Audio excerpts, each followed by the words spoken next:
예, 앞에 주제에서 우리 임정빈 교수님 너무 열강을 하셔가지고 지금 제가 보니까 우리 커피레이크를 3시부터 해야 되니까 저하고 박지원 교수님하고 10분씩 발표를 해야 될 것 같습니다.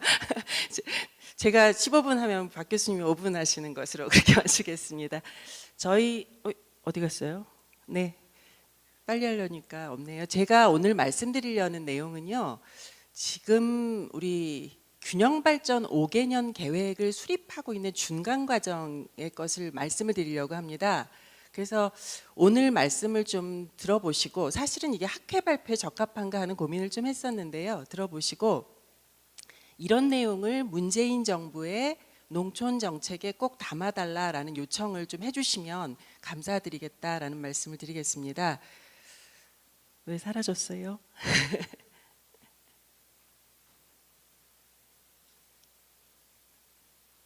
예, 그냥 먼저 시작을 할까요? 나오기 전에. 네, 예, 컴퓨터가 조금 힘이 든 것 같습니다.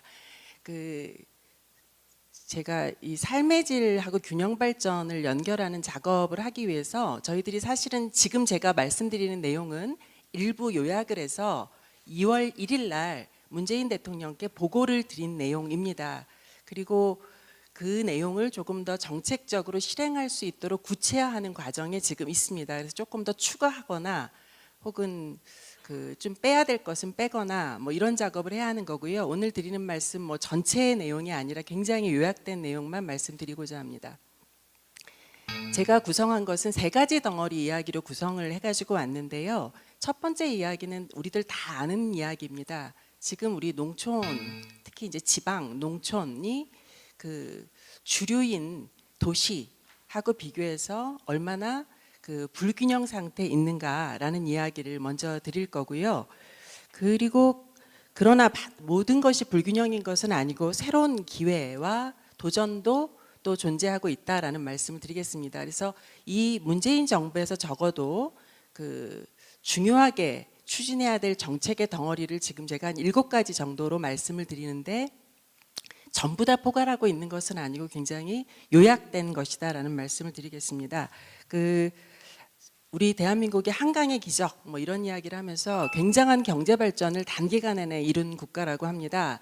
그런데 경제 발전을 이룬 것만큼 국민들의 삶의 질도 좋아졌는가라고 보면은 그것은 그렇지 않다라는 답이 우세한 것 같습니다. 대표적으로 OECD가 매년 39개국을 대상으로 해서 더 베러 라이프 인덱스라는 걸 발표를 합니다. 여러 가지 부문이 있습니다만 종합지수 중에서 대한민국은 점점 떨어지고 있고요. 지금 재작년이죠. 2016년 기준으로 하면 대한민국은 38개국 중에 29위를 했습니다. 특히 그 중에서도 우리가 워라벨이라고 하는 분야는 35위, 공동체 지수는 38위 뭐 이렇게 됩니다. 그리고 저희가 이 조사 내용을 그대로 해서 우리나라의 도시 농촌으로 나누어 가지고 실은 시군까지도 나눌 수 있도록 해서 조사를 1월 달에 금년도 1월 달에 실시를 했습니다. 그런데 불행하게도 도시하고 농촌하고 주민들이 체감하는 모든 삶의 질에 있어서 도시민들보다 농촌 주민들이 낮다. 그래서 대한민국의 문재인 정부의 균형 발전 정책을 할 때 시작은 농촌 지역의 현재를 진단하는 것부터 시작해야 되고 그 최종 결말은 농촌 지역의 삶의 질이 얼만큼 향상됐는가, 이것이 아마 대한민국 균형 발전 정책을 판가름하는 지표가 될 것이다 라는 문제 제기에서 출발을 합니다. 인구 이야기하겠습니다. 수도권 인구하고 비수도권 인구하고 나눠서 보면요, 1990년도에 수도권 집중도 인구가 42.8%였습니다. 그런데 우리 수도권 집중 완화한다고 규제도 하고 뭐 여러 가지 했는데도 불구하고요, 가장 최신의 종합적인 인구 통계인 2015년 통계로 보면 2015년에 수도권 인구 집중도가 49.8%입니다. 더 악화된 것이죠. 그리고 저희가 이걸 전망을 해봅니다. 그대로 앞으로 미래가 어떻게 될 것인가 전망해보면 2040년이 되면 49.9% 더 심화될 것이다 이렇게 나옵니다. 그리고 이것은 뭐 수도권하고 비수도권 나누면은 반반 살고 있다 이렇게 이야기할 수 있지만 대한민국 국토상에 지도가 없어서 아쉽지만 읍면 마을까지 쫙 펼쳐서 놓고 보면요, 비수도권에서도 일부 도시 지역에 집중돼 있습니다. 그 인구의 살림살이라는 것이. 그래서 이렇게 불균형이 심하고요. 특히 농촌의 불균형은 젊은 연령층이 지역을 떠나서 나간다는 데 있습니다. 지역에서 일자리가 없으니까, 먹고 살기가 어려우니까 지역을 떠나서 도시로 이동을 합니다. 그렇다 보니까 농촌은 지속적으로 인구 감소가 이루어졌고요. 네. 최근에 귀농귀촌이 증가하면서 제가 그림이 나왔기 때문에 이게 제가 뭐 신호등으로 처음에 표현을 했습니다. 아까 드린 말씀이니까 넘어가도록 하겠습니다. 네, 이게 조사한 결과였고요. 네. 안 먹는데요. 네, 또 안 먹는군요. 예. 인구절벽 쇼크 이런 이야기 그래서 많이 하고 있고요. 여기에 더해서 인구가 그냥 주는 것만이 문제가 아니라 저출산 고령화가 더 심각한 상황입니다. 농촌 지역의 고령화율은 상당히 심각한 상태인데요. 아까 우리 정영일 교수님 발표 자료에 보니까 우리 농촌의 고령화율을 38% 이야기하셨는데 38%는 농가의 고령화율이고요. 농촌 인구의 고령화율은 21.4%입니다. 고령화 65세 이상 인구에 차지하는 비중이 20%를 넘으면 초고령 사회라고 하거든요. 그러니까 우리 농촌 지역은 이미 초고령 사회에 진입을 했다라고 말씀드릴 수가 있을 것 같고요. 이 추세가 지속되면 2020년 경에는 우리 농촌 지역 주민들의 절반 이상, 50% 이상이 65세 이상을 차지할 것이다라고 저희들은 전망을 하고 있습니다. 여기에 더해서 아이 없는 농촌 지역 증가라는 제가 타이틀을 뽑았는데 다 아실 겁니다. 합계 출산율이 대한민국 전체가요. 2017년에 1.05명입니다. 대한민국 전체가요. 그런데 합계 출산율을 농촌 여성만 놓고 보면 농촌이 더 높아요. 도시보다. 그런데 가임 여성, 즉 아이를 낳을 수 있는 여성 자체의 숫자가 워낙 적기 때문에 농촌 전체적으로 보면 무출생이거나 10인 이하 아기 낳는 지역, 지도상에 표시된 것처럼 대다수가 그런 상태입니다. 이렇다 보니까 연세 많은 분들 많이 남아 있고요. 그 다음에 아이 낳을 수 있는 여성이 없다 보니까 출산율 떨어지고요. 저희들이 신문지상에서 많이 이야기들을 할 겁니다. 지방소멸 이야기 많이 하는데요. 그래서 없어질 시군이 몇 개다 뭐 이런 이야기 하지요. 그것을 저희가 읍면동으로 한번 발라봤습니다. 0으로 수렴하면 없어질 가능성이 더 높다는 의미입니다. 면지역 0.3입니다. 그러니까 얼마 안 남은 거죠. 동지역 1.24. 동은 뭐 안전한 상태입니다. 우리 저출산 고령화 문제가 한국 사회에 심각하다고 하지만 농촌은 굉장히 심각한 상태이다라는 말씀을 드릴 수가 있습니다. 최근에 통계를 가지고 보면 우리가 20인 이하 사는 마을을 20호 이하 사는 마을을 과소화 마을이라고 하는데 과소화 마을은 줄어들고 있어요. 그런데 지도상을 한번 보십시오. 전라남북도 지역은 빨간색이 계속 고정되어 있습니다. 이야기는 인구 희박 지역이에요. 여기는 이미 과소화 수준을 논할 지역이 아니고 인구 희박 지역이 호남 지역을 중심으로 해서는 굉장히 공고화되고 있다. 그래서 저 노인네들 돌아가시고 나면 이 마을은 문 닫아요 라는 하고는 말들이 실제로 실현될 가능성이 높아지고 있다라는 것입니다. 인구가 이렇게 심각한 상태인데다가 산업하고 일자리 불균형도 더 심각합니다. 사실은 사업체 숫자만을 놓고 보면 수도권보다 비수도권이 더 많습니다. 그런데 그 사업체 자체가 워낙 영세한 업체들이기 때문에 거기서 창출할 수 있는 일자리의 양이 많지 않습니다. 그래서 대한민국의 일자리의 절반 이상이 수도권에 집중되어 있습니다. 이렇게 먹고 살기 어려우니 또 떠나는 것이죠. 그리고 인구가 없고 일자리가 없으니까 공공부문의 한정된 자원을 가지고 투자를 할 때 도시 중심으로만 투자를 하게 됩니다. 그래서 농촌에서 제공되는 사람이 사는데 기본적으로 필요한 서비스의 양, 서비스의 질은 형편없이 낮아졌습니다. 지도상에 표시된 것은 저희들이 실제 서비스를 공급할 수 있는 시설하고 그다음에 사람이 살고 있는 마을, 주거지하고 실제 네트워크 도로를 이용해서 6개 분야 사람이 사는데 필요한 서비스를 얼마만큼 접근성 이 높은가 이걸 한번 측정한 것입니다. 접근성 하위 20% 지역으로 분류되는 게 빨간색입니다. 빨간색 지역은 그야말로 우리들이 텔레비전에서 많이 보는 것처럼 아이 낳으려면은 뭐 산부인과 찾아서 2개씩은 3개씩은 넘어서 가야 됩니다. 그다음 응급 헬기 뜨는데 5분이 아니고 1시간 걸립니다. 뭐 이런 곳들입니다. 그러니까 이런 곳들이 92%가 농촌 지역입니다. 이런 상황에 있고요. 그 삶의 질 향상 특별법이라는 게 있습니다. 우리 정열 교수님이 아까 말씀을 하셨어요. 삶의 질 향상 위원회라고 해서 총리를 위원장으로 해가지고 12개 정부 부처 청이 그 전부 위원으로 들어와 있고 농식품부가 간사부처 역할을 하고 있습니다. 이거 2005년도에 우리 아마 이주명 국장이 사무관 시절에 법을 만들 적에도 기여를 하셨는데 이것이 작동을 해야 하는데요. 저희 연구원에 삶의 질 정책 연구센터를 두고 매년 법으로 정해져 있는 사람이 사는데 대한민국 국민이라면 최소한 이 정도 수준의 서비스는 누려야 한다라는 17개 항목의 기준을 정해두고 있어요. 그 17개 항목이 얼마만큼 달성되고 있나를 시군별로 모니터링을 합니다. 그래서 모니터링을 한 것을 총리 앞에서 발표를 합니다. 그러면 그 서비스를 책임지고 있는 부처가 그 지역 문제를 해결해줘야 될 책임이 있는 겁니다.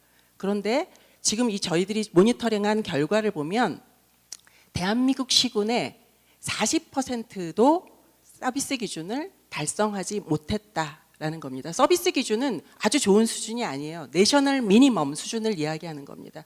그럼에도 불구하고 특별법이고 총리가 위원장이 위원회가 있는데도 이런 수준을 방치하고 있다라는 게 지금 우리 농촌의 현실입니다. 그러나 우리한테 이런 그 문제만 있는 것은 아니고요. 몇 가지 변화 가능성과 도전도 있다. 라는 것입니다. 첫 번째는 저는 귀농귀촌이 굉장히 중요한 사인이라고 봅니다.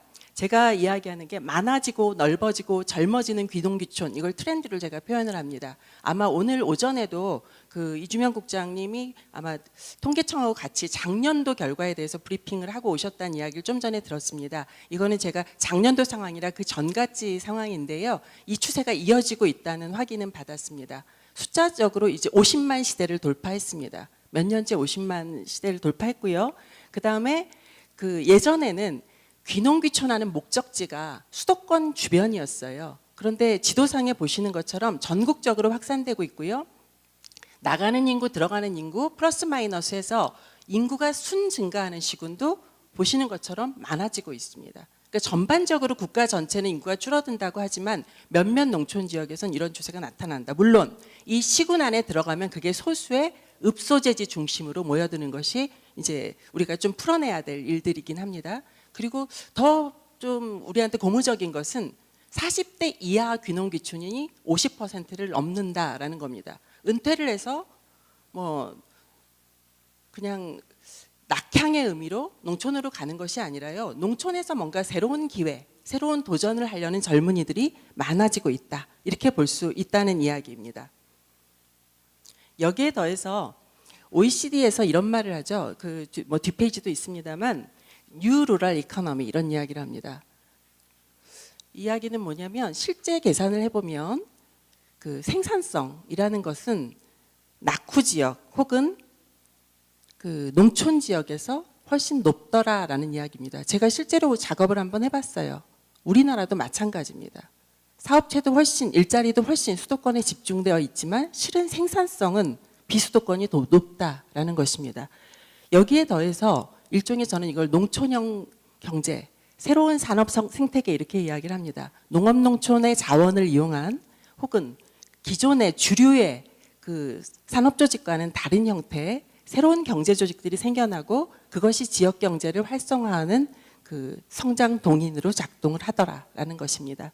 그래서 OECD는 이걸 요약해서 저밀도 경제라는 말을 이야기합니다. 그리고 여기에 더해서 사회적 농업이라는 것도 우리가 주목해야 될 새로운 그 도전이다 이렇게 말씀드릴 수가 있겠습니다. 보시는 것은 충남 홍성의 행복농장인데요. 농장에 정신지체 부자유자들, 장애인들 이런 분들을 농사를 지으면서 그분들을 치유하게 하는 활동, 이걸 통해서 말하자면 일자리도 창출하고 의사라든가 교육자라든가 다른 분야와 농업이 결합해서 사회적으로 농업이 기여할 수 있는 일들을 실제 구현해내고 있습니다. 뭐 여민동락 공동체도 마찬가지가 되겠습니다. 그리고 농식품부에서는 사회적 농업, 이 시범 사업을 올해부터 시작을 했고요. 전국적으로 9개 대상 지역에 대해서는 지금 실험을 해보고 있는 단계입니다. 급작스레 넓게 확산될 거라고는 기대하고 있지 않지만 굉장한 가능성을 가지고 있는 새로운 영역이다, 이렇게 볼 수 있을 것 같습니다. 또한 혁신도시라는 것이 참여정부 때 기획이 돼서 저희 연구원도 광주 전남 공동혁신도로 이전을 했습니다. 근데 제가 혁신도시 10개 주변에 그 지역 발전의 효과하고 그렇지 않은 곳하고 비교를 해보니까 확실히 혁신도시가 이전한 곳들, 그 주변 지역들이 지역 발전의 효과가 이제 서서히 나타나고 있는 것으로 보인다, 이렇게 판단할 수 있었습니다. 게다가 가장 중요한 저는 새로운 도전이 무엇인가 하면 그 새로운 생활 양식의 등장이다, 이렇게 말씀을 드릴 수 있을 것 같아요. 뭐 워라벨 혹은 반농 반엑스의 라이프 스타일, 이런 이야기들을 심심치 않게 들을 수가 있습니다. 지난주에도 아마 조선일보에 일주일 내내 기획기사로 이런 것들이 났을 거예요. 소개가 됐을 거예요. 서울에서 셰프를 하던 뭐 젊은 부부가 농촌에 가서 농촌의 신선한 농산물을 가지고 새로운 형태의 로컬 푸드로 레스토랑을 하는 사례, 뭐 완주에 가면 있는 6차 산업센터와 로컬 푸드 레스토랑, 뭐 이런 일들이 상당히 많이 일어나고, 그곳의 주역들은 누구냐면 도시에서 활동을 하던 젊은이들이 농촌에 와서 농촌의 자원을 이용해서 농촌 사람들과 새로운 활동을 하는 그런 모습들입니다. 그리고 그 사람들은 이런 활동을 통해서 또 새로운 보람, 또 부차적인 확장된 그 지역경제 활성화, 이런 활동에 종사하고 있습니다. 그래서 이런 농촌에 위기도 있지만 기회 요인을 활용해서 이번 정부에서 삶의 질 정책, 균형 발전 정책으로서 이런 점을 주목해 주십시오 하고 저희들이 지금 주장을 하고 있는 건 크게 7가지입니다. 하나는 지역 대학의 역할과 지역 대학의 지역 인재 양성에 관한 것입니다. 지역에서 공부합니다. 그런데 다 어디 가서 일하고 싶어 하냐면 서울 가서 일하고 싶어 합니다. 왜냐하면 지역에 내가 일할 곳이 없기 때문에 그렇기도 합니다. 그래서 대학에서는 그 지역에 필요한 인재를 좀 길러주는 역할을 하면 좋겠다. 그리고 그것을 할 수 있도록 지방자치단체나 지역에 있는 공공기관들이 그와 관련된 지원을 해주면 좋겠다.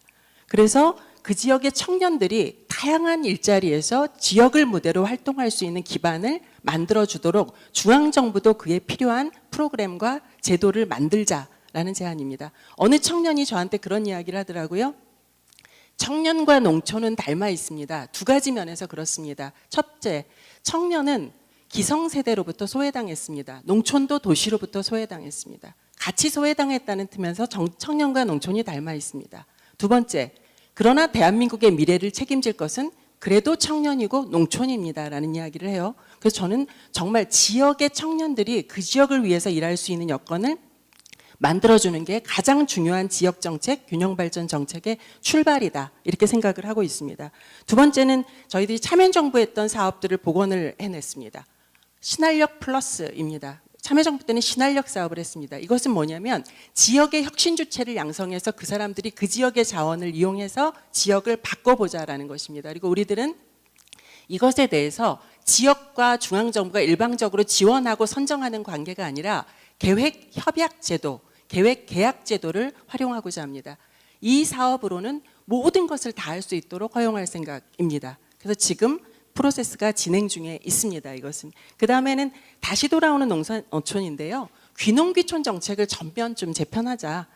이 지역에 오는 사람한테 금전적 혜택을 주고 뭐 이런 것은 이제 그만하자. 그야말로 근본을 좀 바꿀 수 있는 질적으로 업그레이드된 귀농귀촌 정책을 하자라는 것입니다. 넘어가겠습니다. 그 다음에 저희들이 이제 365 생활권 육성, 이런 이야기를 했는데요. 아까 제가 서비스기 좀 말씀드리면서 법으로 정해놓은 내셔널 미니멈조차 아직 달성하지 못한 곳들이 60%가 넘는다라는 이야기를 드렸어요. 그 문제를 포함해서 적어도 대한민국 국민이면 어디에 살든지 30분 안에 기초 서비스를 누리고 60분 안에 고차 서비스를 누리고 5분 안에 응급 서비스는 받을 수 있도록 시스템을 구축하자라는 이야기입니다. 그래서 서비스 취약 지역에 대해서는 말하자면 특별 지원을 할 수 있는 그런 프로그램을 도입하자라는 것입니다. 5번째는 농촌다운 보건 사업이라는 이름으로 말을 붙였는데요. 이건 뭐 사업이라고 하기는 좀 어렵습니다. 프로그램이 돼야 될 것 같은데요. 여태까지 농촌개발 그러면 다 어떻게 이해를 하냐면요. 도시 닮아가기, 도시 흉내내기 이렇게 이해를 합니다. 그게 아니고 농촌이 가지고 있는 본원의 농촌성을 좀 유지하자. 그리고 그것을 복원해낼 수 있는 일들을 다양한 방식으로 벌려보자라는 것입니다. 아까 뭐 임정빈 교수님도 말씀하신 게 실은 이거와 크게 다른 맥락에 있다고 생각하지 않습니다.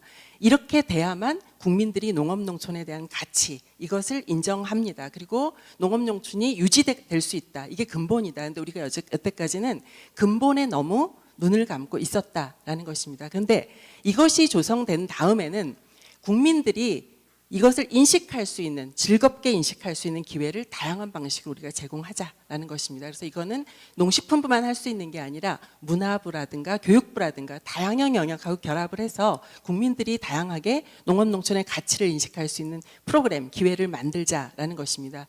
끝으로 저희들이 지금 만들고 있는 것은 차등 지원 제도를 위한 지표 개발을 하고 있습니다. 이것은 우리 연구원에서 10년 정도 매년 하고 있는 지역 발전 지수를 새로운 접근성과 주민들이 체감하는 OECD의 BLI 지표 이것까지 결합을 해서 새로운 지표를 만들고 있는데요.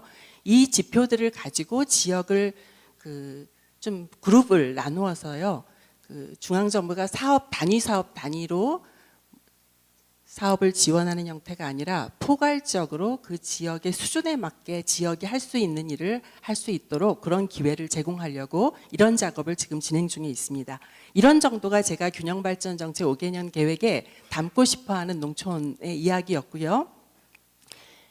대통령께 보고드린 자료에는 우리 균형발전 5년 뒤에 평가를 하는 평가 지표로 이렇게 3가지를 제시했습니다. 그런데 균형발전 정책에 하나로 들어간 게 뭐냐면요. 농어촌 인구 순유입을 10% 이상 늘리겠다라는 목표입니다. 원래는 이게 귀농귀촌 인구 100만 명 이것이 목표였다가 저희들이 숫자상으로 양적으로 100만 명은 의미가 없다 해서 이렇게 수정을 한 것입니다. 그리고 끝으로 한 가지 말씀드릴 것은 최근에 좀 구체화돼서 진행되고 있는 것은 앞에 제가 말씀드린 모든 이야기들을 담아서 국민들이 농촌을 무대로 자신의 버킷리스트를 실현할 수 있는 공간으로 농촌을 좀 만드는데 이 작업을 농촌 유토피아 프로젝트 이렇게 저희들이 이름을 붙였습니다. 그래서 농촌 유토피아 프로젝트는 그냥 연구로 끝내지 않고요. 지금 저희 구상은 대학과 부처와 그다음에 농협 등을 비롯한 유관기관과 지방자치단체, 방송, 언론까지 다 함께 더 나은 대한민국, 삶의 질이 높은 대한민국의 모습을 농촌에서 찾아보자라는 프로젝트를 하반기부터 본격적으로 추진해 볼 생각입니다. 이상으로 간단히 마치겠습니다. 감사합니다.